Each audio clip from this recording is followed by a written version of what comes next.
punya teman guru, dia guru honorer. Gajinya itu 800.000 sebulan. Dan dia harus keluarkan 100.000 per hari untuk beli pulsa. Karena dia bisa milih, ya saya ngajarin kelompok ini aja 10 menit. Tapi dia nggak tega lihat kalau cuman itu, yang lain kampungnya mana. Jadi dia pindah-pindah itu kan. Itu 100.000, dalam 8 hari habis. Dia mesti ngutang lagi tuh. Jadi bayangkan yang disebut tanggung jawab etis dari guru itu, yang presiden nggak tahu karena berita itu nggak pernah masuk di sidang kabinet kan.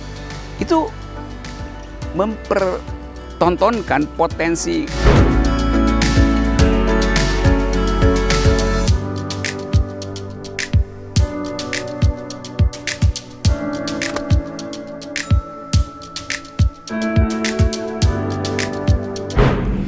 Saya sekarang pengen loncat bicara soal pendidikan.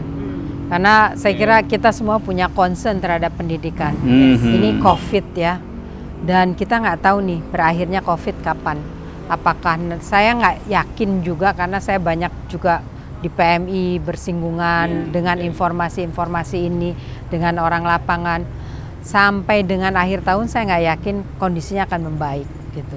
Mungkin tahun 2021 selama vaksin belum ditemukan, belum lagi kalau kita tahu setelah ditemukan fabrikasi, sosialisasi, uji coba banyak lagi.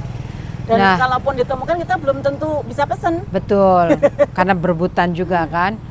Nah kita tahu juga obat tuh mafianya, legalitas mafia obat lebih gila lagi tuh. Farmakopolitiknya. Nah farmakopolitiknya juga luar biasa. Nah tertarik karena terkait dengan latar belakang itu semua, pendidikan kita. Ini kita lihat 5 tahun yang lalu Presiden bicara infrastruktur identik sama jalan tol. Padahal fiber optik gitu loh. Kemudian wifi dan sebagainya itu kan juga termasuk infrastruktur yang hari ini baru terasa terlupakan. Nah kita lihat semua belajar online. Itu kelihatannya sih gampang. Lewat TV kelihatannya gampang, tapi prakteknya tidak semua dapat akses. Apakah kondisi ini nanti akan mengakibatkan generation loss gitu loh untuk ke depan? Itu agak miris juga tuh saya tuh.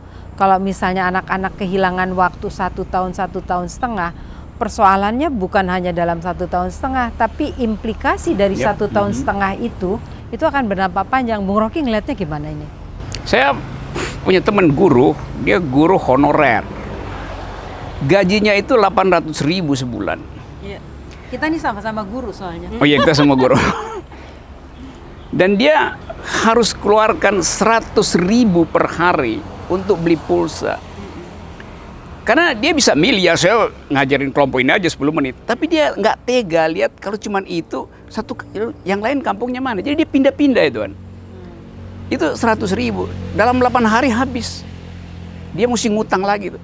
Jadi bayangkan yang disebut tanggung jawab etis dari guru itu, yang presiden nggak tahu karena berita itu nggak pernah masuk di sidang kabinet kan. Itu mempertontonkan potensi lost generation kita tuh. Dan yang biasa disebut sebagai bonus demografi, sekarang udah minus tuh, bukan lagi bonus itu. Minus kecerdasan. Jadi coba kita lihat lagi secara lebih teliti itu. Mereka yang belajar online itu mungkin penyerapannya itu saya hitung-hitung, kalau saya kalkulasi anak sekolah menengah itu 20% tuh. Karena dia dibiasakan untuk bertatap dengan screen. Iya, maksudnya kalau dengan guru itu punya daya pikat psikologi itu. Jadi motivasi itu timbul karena tatapan antar mata dan guru. Lain kalau udah mahasiswa ya udah dia bisa belajar sendiri. Tapi anak pada formative years dia butuh sentuhan jiwa guru, bukan screen dan di situ. Komunitasnya teman-teman. Komunitas itu karena itu bagian dari pembentukan intelektual kalau kita belajar pedagogi. Itu nggak terjadi kan. Nah, sekarang Jokowi terus-menerus sampai sekarang dia masih pompa terus, infrastruktur masih jalan terus buat pamerin ke investor asing. Kita masih jalan terus. Loh, infrastruktur yang penting dalam situasi COVID ini, terutama bidang pendidikan, adalah pulsa, itu infrastrukturnya tuh. Internet itu infrastrukturnya kan. Itu udah berbulan-bulan nggak ada solusi kan. Dan itu kelihatannya belum diangkat dan belum ada yang bicara itu ya. Disentuh. Gitu. Even kementerian komunikasi kita. Enggak, sebenarnya kan ini kan problem COVID ini kan nggak problem Indonesia, ini kan problem dunia. Betul.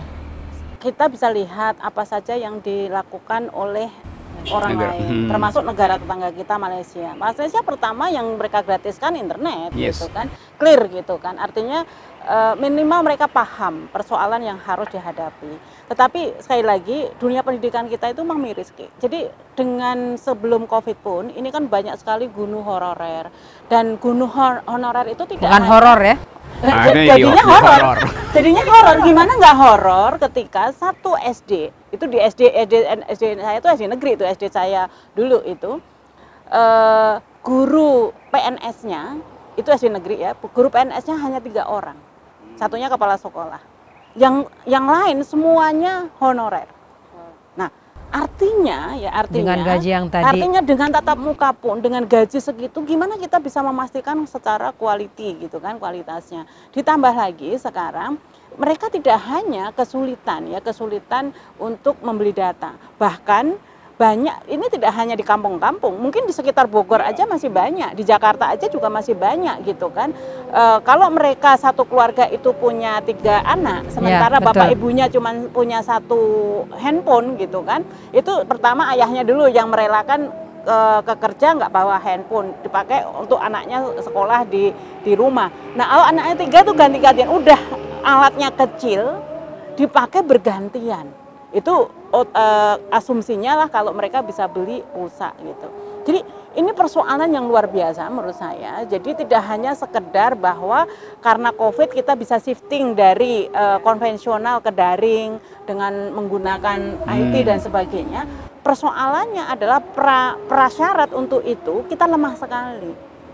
Nah itu akhirnya kan kita mesti simpulkan bahwa proyek pendidikan Jokowi itu gagal itu karena nggak ada perencanaan ke depan. Dia bisa bilang COVID tiba-tiba datang, enggak, dari awal memang dia milih jalan tol. Jadi jalan tol jadi panjang, jalan pikiran jadi pendek itu kan.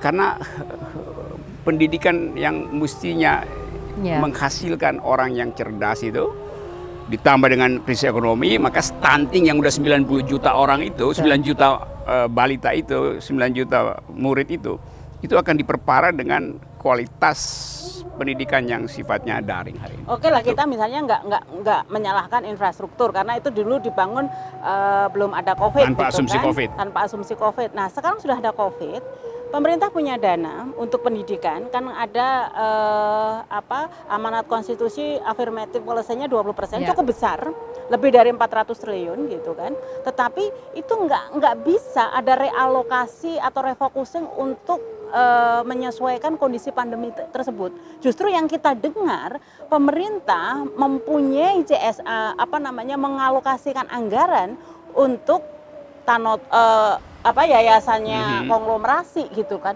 Jadi ini benar-benar maksud saya ini tidak hanya sekedar gagal paham, tapi empati. Jadi yang kita harapkan ada satu ketulusan, ada rasa empati yang lahir dengan adanya kondisi pandemi ini nggak ada sama sekali. Bung Rocky, empati itu timbul karena apa ya? Apakah orang nggak punya empati dan orang punya empati? Orang yang punya empati, apakah orang yang nggak punya empati apakah tidak paham dengan lingkungannya, gitu, tidak tahu gitu, atau kenapa ya? Bagaimana menimbulkan empati itu? Itu beda antara manusia dan robot plus boneka ya, soal empati. Manusia, apalagi dia pemimpin tuh, hal pertama yang ingin dilihat orang adalah empati dia tuh, kedekatan dia dengan persoalan. Nah sekarang dia tidak terlihat ada di dalam persoalan tuh. Dia memang ingin memberitahu bahwa kita punya persoalan, iya, tapi Anda tidak ada dalam persoalan tuh, si pemimpin itu kan. Jadi ini contoh misalnya tiba-tiba Kementerian Pendidikan mengatakan ya ini kan proses seleksi, ada metodenya profesional.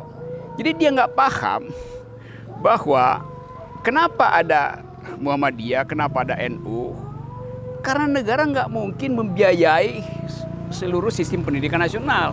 Oleh karena itu ini hadir. Jadi sebetulnya dia nggak usah mendaftar, Muhammadiyah sama NU nggak usah mendaftar. Apalagi dia bilang ya Muhammadiyah dan NU ada yang nggak punya status hukum. Loh, dia nggak punya status hukum, tetapi dia punya status sejarah tuh. Ya. Itu yang lebih penting kan. Ya. Lain kalau pemerintah bilang kami bisa tangani semuanya, sisanya itu karena kami malas kami kasih ke NU, Muhammadiyah atau tender segala macam. Ini memang karena negara belum mampu untuk menyediakan infrastruktur pendidikan. Nah, karena itu ada pendidikan-pendidikan yang punya NU, Muhammadiyah. Nah, itu yang mesti di backup dari awal itu. Nggak perlu lagi, ya kita periksa dulu aktenya apa. Gila apa memeriksa akte Muhammadiyah? Indonesia belum punya akte, Muhammadiyah udah punya akte kan. Jadi yang disebut seolah-olah mau teknokratis tapi tidak historis. Ya itu jebakannya tuh. Dan kedua tadi, jadi persoalan yang terjadi di lapangan sebegitu rumitnya gitu kan. Orang anak-anak susah untuk mengakses pelajaran, tetapi anggaran yang ada nggak digunakan. Itu lebih ini lagi gitu. Alokasinya nggak tepat sasaran ya? Bukan nggak tepat sasaran, jadi penyerapan anggaran di ini itu sampai sekarang tuh nggak ada 20%. Tidak ada serapan anggaran. Nggak ada serapan anggaran. Dan saya kira itu rata hampir di departemen. Iya. Karena memang anggarannya nggak ada. Ada yang Lagi bilang dicari. anggarannya nggak ada yang bilang karena ketakutan. Ya banyak. Saya kira juga banyak menteri dan pejabat yang ngerti bahwa dia pasti dipenjara nanti. Kalau tidak di perubahan rejim pasti dipenjara. Karena nggak bisa mengandalkan undang-undang nomor 2 itu. Itu ada undang-undang korupsi itu ada 20 undang-undang itu bisa dapat ya. Undang-undang keuangan negara juga Ya. ada. Iya. Ya. Padahal presiden selalu bilang kalau kurang regulasi kasih tahu nanti kita buatkan tuh. Oh iya tuh makin dibuatkan makin banyak yang takut. Nah, solusinya apa? Mungkin satu apa saya ingin dapat dari Bung Rocky, pencerahan tadi kayaknya kok suasananya muram. Iya. Nah, saya pengen dapat suatu ke depan yang yang bisa menggambarkan yang lebih. Oh iya tuh. Saya membayangkan ke depan bahwa akan ada kecerahan pasti itu. Ya. Tapi itu artinya satu paket dengan pergantian kepemimpinan segala macam, pergantian suasana politik. Jadi kalau saya simpulkan dengan kalimat yang singkat, kalau kita ingin maju, mesti ada yang dimundurkan gitu. Wah, Cuman itu. bahasanya serem saya. Mbak Eni. Jadi kalau saya sebenarnya kan perubahan itu satu hal yang biasa kan, sesuatu yang wajar. Nah, sekarang persoalannya menghadapi kondisi ini orang ini mau berubah atau dia dipaksa menghadapi perubahan gitu loh. Jadi artinya kalau rezim ini segera menyadari dan melakukan taubatan nasuha gitu kira-kira ya. Dan fokus benar-benar mengurus masyarakat dengan hati nurani, dengan ketulusan, itu dia akan selaras dengan perubahan. Karena perubahan ini sebuah keniscayaan. Karena dan ini di dunia tidak hanya Indonesia.